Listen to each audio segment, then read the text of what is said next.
All right, people, I'm Garrett. This is Making Movies, and today I'm going to give you a couple of tips that I wish somebody had told me about how to get more work as a filmmaker. I consider myself very fortunate because I get to do what I love for a living. It's taken a long time and a lot of work to get here, but when I was starting out, there were crucial mistakes that I made along the way that I wish somebody who had more experience kind of stepped in and said, hey, listen, here's a couple of things that you could do that would speed up the time it takes to get from starting out to doing it full time. Before you approach any client, there's a couple of things that you absolutely have to have. The first thing you have to have, without question, is a website, and preferably a website that's a .com. I know that there are a ton of domain extensions out there now with all sorts of interesting and cool endings to them. Most people consider .com to be the most valid. Now you might be thinking to yourself, well, I have no idea how to do a website, and the website's so far outside of my field. There's a ton of resources out now that can help you, even if you don't understand coding or web dev or any of that kind of stuff, to build a website with you and for you, just with a couple of clicks and click and drag and stuff. I know that there's like Wix and Squarespace. It doesn't matter which service you use, because there's no point in approaching a client if you have no place to send them to show them what you're capable of doing. That brings me to my second point, which is you have to actually display your work. And the two best ways as filmmakers we can showcase our work is through a demo reel or a show reel or some kind of reel. That is the culmination of your work as a filmmaker. So if you're a cinematographer, it's showcasing and highlighting the best of what you've shot. If you're an editor, it's showcasing sequences that shows really skillful rhythm and pacing and shot selection. Whatever you're trying to get work in, it is important to make sure that you cut a reel specifically for what you're trying to get work in. If wedding videography is your jam, you need to have a wedding reel. If cutting music videos and doing special effects on music videos is your thing, show me that. The reason that's so important is your prospective clients need to see themselves in your work. If they see your work and say, that looks awesome, but it has nothing to do with anything that we do or that I do or that my business does, it's gonna be a much more difficult task selling them on your skills and services. And you might not yet be in a place where you can make that jump to get paid or to make it your full-time job, in which case you need to keep building your portfolio to a point to where then you can build a reel. But having a website and having a reel, those two things are absolutely critical in helping clients understand who you are and what you're capable of doing.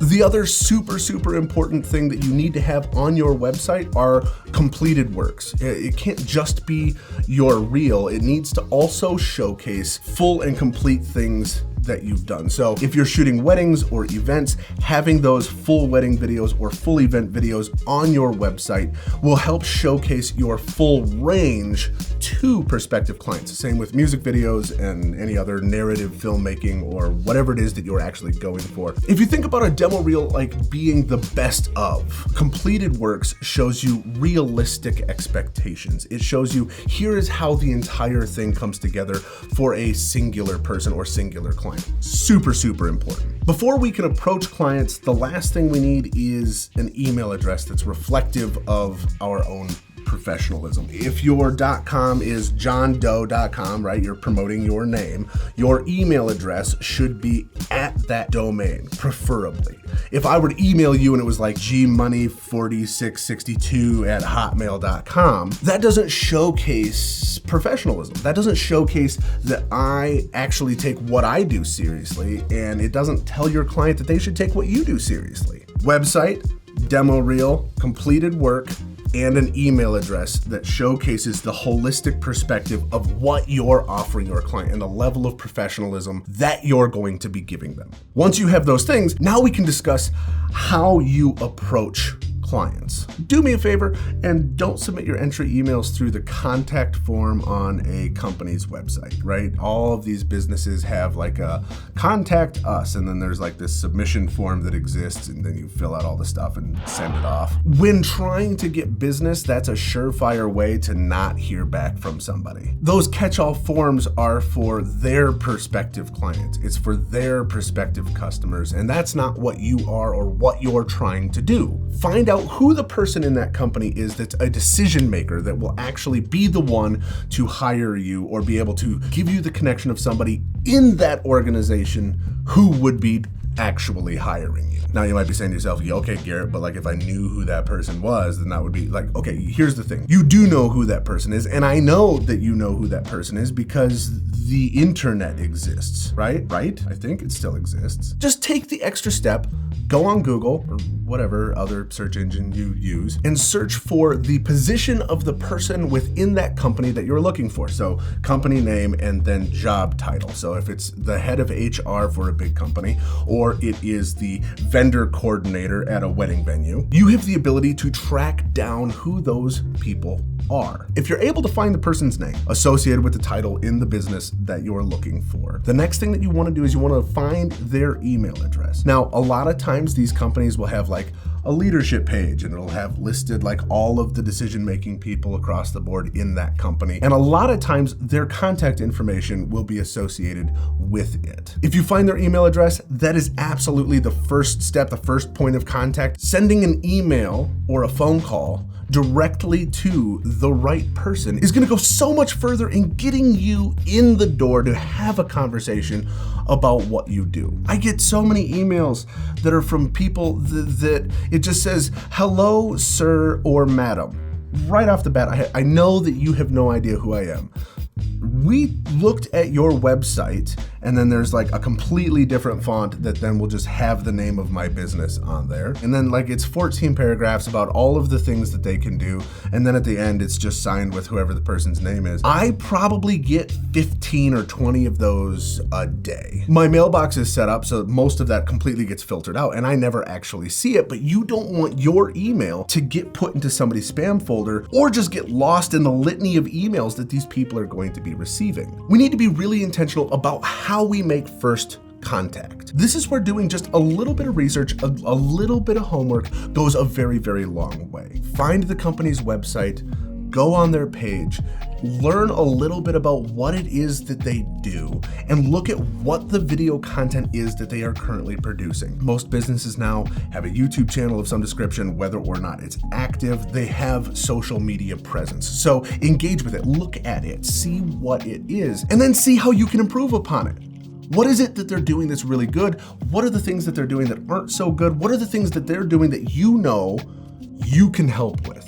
That is what you are talking to potential customers about. It's not about creating like one single email that's good for everybody, because that's just going to completely get thrown away. But if you sent me an email and it had my name on it, it was addressed to me as a person, you demonstrate that you actually know what my company does, and you've looked at the current stuff that we're producing, and then you give me suggestions about how we can improve our work with your help. I'm so much more eager and willing to respond to you, even if the response is no. Hey, we're under contract with these other guys, we can't break the contract, whatever. Hey, that's great, love it. Don't have the budget for it right now. We haven't really set aside any money for video. Hey, that sounds awesome. Call me back in 6 months. Even if the answer is no, you'll actually hear a no as opposed to just being completely ignored entirely.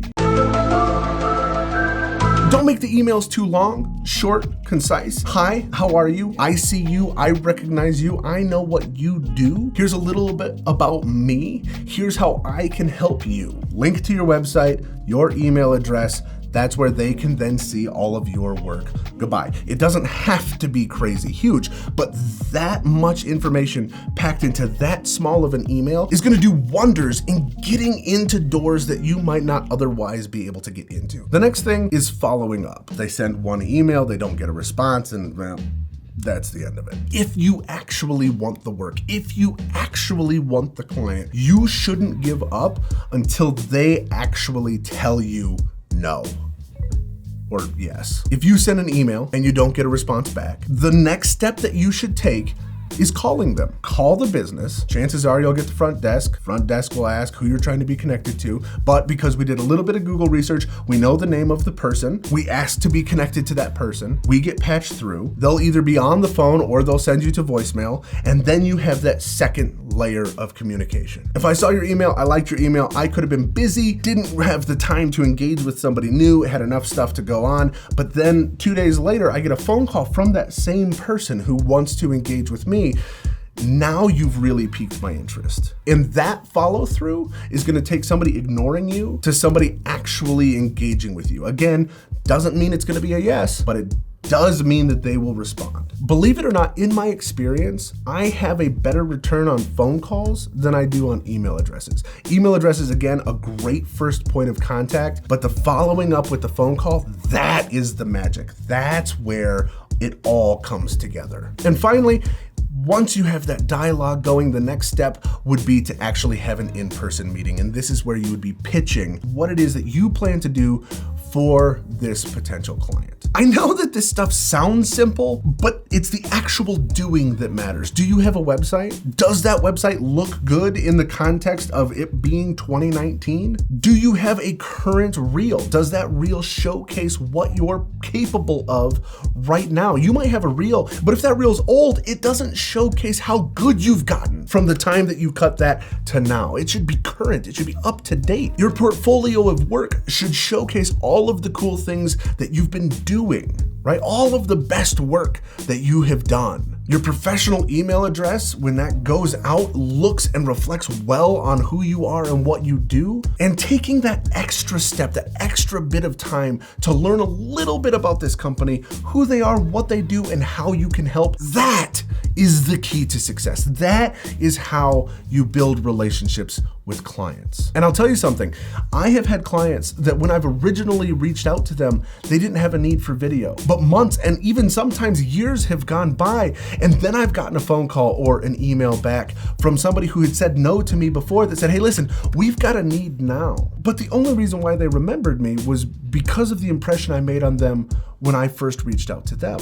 And that's what we're doing. We're making a lasting impression on our potential customers and clients. If you're fortunate enough like me to do this full-time for a living, I would love to know some suggestions that you would have for your past self, for the one that was just starting out. What are some things that you would recommend to them so that their journey would be more productive sooner? If you found this video helpful, give it a like. If you want to see more videos like this, hit subscribe. And as always, I'll see you in the next episode.